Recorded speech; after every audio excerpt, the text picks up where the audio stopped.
Hello everyone and welcome to another episode of On That Note. Thanks for joining me, so glad you could be here today. Hey, I just wanted to mention, if you enjoyed this video, don't forget at the end to hit that like button and share with your friends and family so they can enjoy it too. You can also subscribe to my YouTube channel here. Getting on to the next question for this week from Jan. Thank you so much, Jan from Peterborough, for sending in this question. And the question is, what drives you to write and sing? That's a very good question, Jan. Thank you so much. I just wanted to mention I love you, Jan. You're an awesome lady. My answer to this question is very, very wide range, so I'll try to keep it short. My main answer is to provide hope, love, and something real. I have to be careful how I say this, but I really feel like a lot of the music nowadays that's provided and that is readily available is not exactly what I'm looking for. And please forgive me for saying this, but I really think that like a lot of it is just garbage. It's crap. It's talking about things that just don't interest me. And I think there's too much of it going on right now. And to be completely honest with you, I'm kind of sick and tired of it. And I really have to say, I can't be for sure, but I know there's got to be more than just me who are tired of this and who are looking for something more tangible, more real, more relatable, something that they can actually sit down and go, yeah, I can relate with that. You know, I mean, I'm not saying that you can't do that with the music that's out there today. And again, this is only my opinion. I'm not trying to bash other artists out there. In fact, I totally commend them for doing what they're doing. And a lot of them are doing much better than I am right now. And I'm not saying that I know more than them or that I could do better. I'm just saying this is not my preference. And I don't want to point anything out, and you know, again, for me it's going to be different than it is for you and for your friends and for your family and for whoever else on the other side of the world, right? So I'm not trying to be biased. I'm not trying to be bashing any artist. I love fellow artists. I have a love for all you out there. So I just want to say it's not for me. And I know maybe what I'm doing and what I sing about, that's not for everybody too. That's not for everybody either. You know, it's for some people. It's for people who are looking for what I'm feeling, I guess, and what they're relating to and what I'm relating to. So I'm hoping in what I write and what I sing and what I produce, it shares, even just with one person. That's my heart anyway. It shares either hope or love or something real, or maybe all the above, which would be great. That would be a major success in my eyes. So what drives me? Well, in saying that, I know I'm not the only one who can attest to feeling like there's too much garbage out there. I feel like part of what drives me to write what I write is because I feel like what I have to write about has value to it. And I'm not saying, again, that it's perfect. I'm not saying that it's for everybody. But I think there's value for it. And I think there's something in what I write and what I sing about that is for somebody in the world. And so that's why I'm doing this, because I want to write for that, for you, for that one person. Maybe that one song that I wrote, I don't know, gives somebody a smile, or makes them feel hope, or it gives them something real, it gives them something to relate about, it gives them something to reflect on.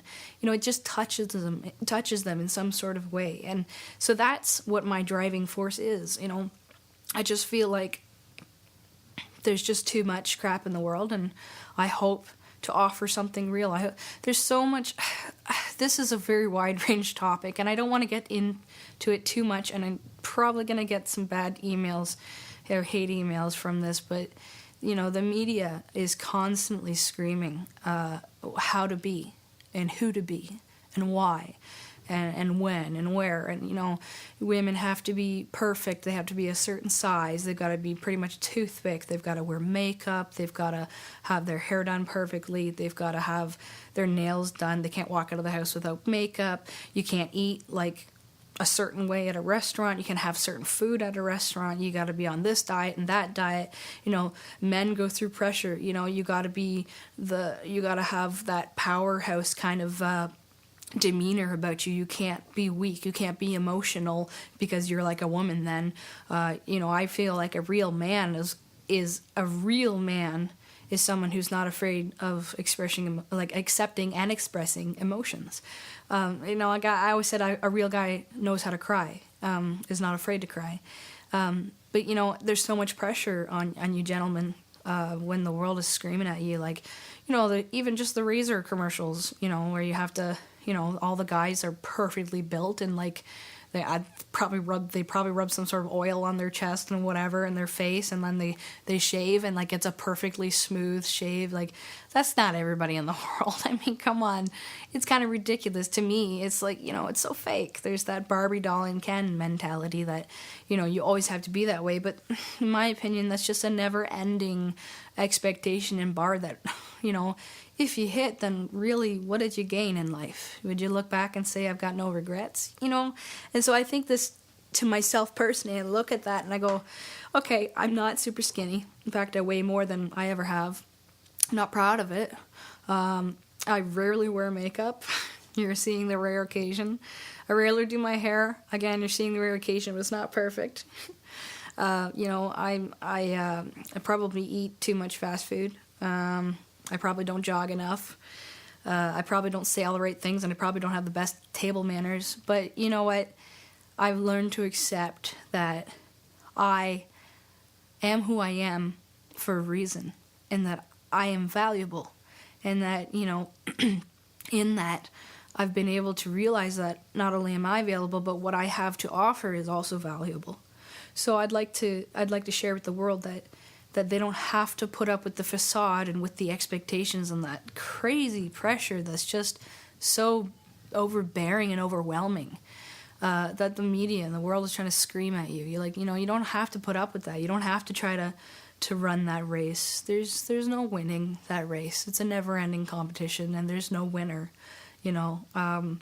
I want to take the pressure off the world's shoulders if I can, or one person's shoulders, or whoever's shoulders, and tell you that you are so unique and so special the way that you are, the way that you were created to be.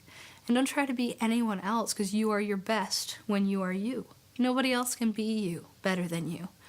And so I guess when I'm writing and when I'm singing, I'm hoping that somebody will see that in my heart, or in my voice, or in my lyrics, or in the way that I play, or in the way that I express myself. When I sing and play, I don't sit and stare at somebody, or I don't, I don't have a particular way of even thinking about what I do. I just do what I do. Maybe my eyes are closed, maybe I'm looking up, maybe I'm crying, maybe I'm laughing, it probably doesn't look very pretty, but it's the expression, and it's my passion inside of me coming out. I'm wearing my passion on my sleeve, and that's scary, because the media also screams, don't do that. You got to be perfect. You got to have the right emotions at the right times. You got to be a robot. And no, be yourself, because you know what? The more you be yourself, the more people will actually respect you and like you and see the value in you. And you'll see the value in yourself, and then they all of a sudden want more of that, or they want something like that for themselves. That's, to me, the most important part of what I do. I don't know everything. I'm not making this video to say that I know something better than another musician, vlogger, or creative vlogger. I'm not saying that I'm a better musician than anyone in the world, because I don't believe any of that is true. But I also recognize that what I have is valuable, and what I have is good, even though it's not perfect, even though it may not be what I even thought it would be. It's good, and I actually really like it, and I really enjoy what I do, because I finally let go of all that pressure, and I thought, nah, I gotta be me. And you know what? Taking that pressure off feels so good, and just being myself, it feels so good.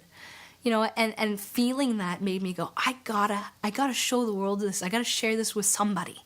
I gotta share this with someone. So I made this vlog, and that's also what drives me to write and sing, I think the same reason that I write is the same reason that I sing. The same reason is I write lyrics because I'm trying to get what's inside of me out, because I want to express that. And I sing it because I want to get what's on paper and sing it out to the world as well, you know, and I enjoy singing. I love singing, you know, I love writing. So that's another driving force. It's a passion for me. So it just kind of has its own momentum, if you will. It kind of just keeps going, and I just jump in and jump out and jump in and jump out. So it's not really much of an effort, but I love it. And so, yeah, I mean, the driving force behind me writing and singing is you know, just love, hope, and real like reality. I'm hoping to share something real, something tangible, something that makes sense and that's relatable for everybody out there, or somebody out there. Even if it's just one person, I feel like I can consider that a big success. And you know, the other obvious driving forces is I love what I do. I love doing what I do. I teach piano and guitar, and you know, I play multiple instruments. I write multiple genres of music. I'm not secluded to one. I'm not isolated to one, I should say, because I think there's nothing wrong with being in one genre. That's not me. You know, I write anything from jazz to blues to folk to Celtic to borderline folk country. To techno and dubstep, to rock, to the list goes on, gospel, whatever, you know. And I think the main reason why that is because I write what I feel. I write what I write. I try to produce musically a result of how I'm feeling. So that also includes how I write and how I sing it as well. So it's how I'm creating it, and it's how I'm portraying it. And so that's a big part of what drives me too. Thanks for the question. That's a fantastic question. Everybody, please send me in more questions. Don't forget, there's lots of links at the end of the video that you can interact with. And don't forget to like and share this video and subscribe to my channel. And thanks for that question, Jan. Everybody else, send them all in. I can't wait to hear them, and I can't wait to do more videos with you. And on that note, keep it real.